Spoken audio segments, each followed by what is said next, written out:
ভাই কেমন হইব যদি আপনি 2 লাখ টাকার ফোন মাত্র 20,000 টাকায় পেয়ে যান? মারাত্মক হবে না বিষয়টা? হ্যাঁ, আর এই মারাত্মক বিষয়টা ঘটাইছেই কিন্তু আইটেল। আমরা অনেকেই মনে করি যে আইটেল হ্যান ত্যান, আইটেল ভালো না, আইটেল ভালো প্রোডাক্ট বানাইতেই পারে না, কিন্তু আসলে কি ভাই এটা সত্যি? না রে ভাই, আইটেলও যে ভালো প্রোডাক্ট বানাইতে পারে তার নমুনা কিন্তু আইটেল S25 আলট্রা। আর হ্যাঁ ভাই, যদিও মানে আইটেল স্যামসাং S25 আলট্রার পুরাপুরি কপি করছে, বাট তাও মানে আইটেল এই 20,000 টাকার ভিতরে যা কিছু দিছে এই ফোনের ভিতরে অন্য কোনো ফোন কোম্পানি কিন্তু ভাই তা দিতে পারে নাই।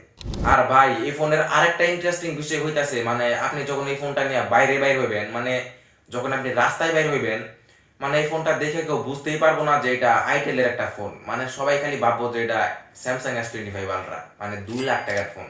মাথায় কিন্তু নষ্ট ভাই। তো এখন যদি আমরা এই ফোনের ডিসপ্লে নিয়ে কথা বলি, এই ফোনের ডিসপ্লে হইতাছে 6.78 inch 3D curve AMOLED display, সাথে 120 হার্জের refresh rate, full HD plus resolution সহ।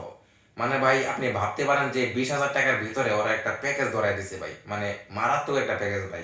আর মাত্র 20,000 টাকা নাকি ভাই 3D কার্ভ অ্যামোলেড ডিসপ্লে, মানে ভাই ভাবতে পারতেছেন?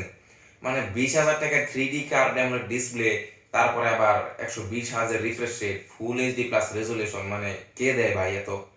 মানে 20,000 টাকায় বলতে গেলে এক কথায় আপনি এই ফোনটা কিনলে একদিকে জিতবেন। তো জিতবেন বলতে যে বারবার যে খালি জিততেই যাবেন তা কিন্তু না।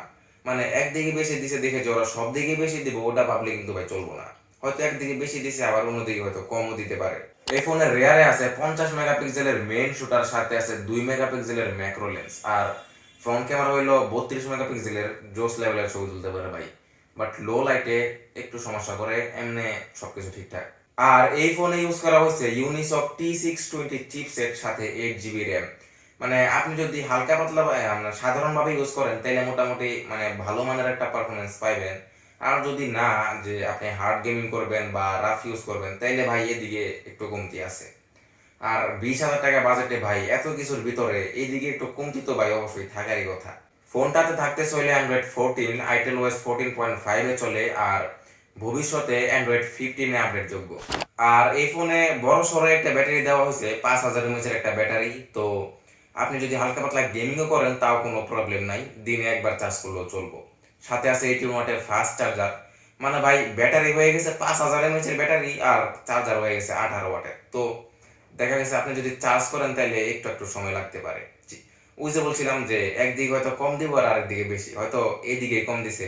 তো এই ফোনটার বাংলাদেশ প্রাইস রাখা হইতেছে 19,990 টাকা, ওই ধরেন 20,000 টাকাই।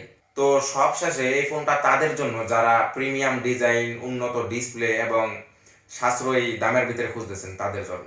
আর যারা হার্ড গেমিং করবেন, রাফ ইউজ করবেন, তাদের জন্য ভাই এই ডিভাইসটা ভালো নাও হইতে পারে।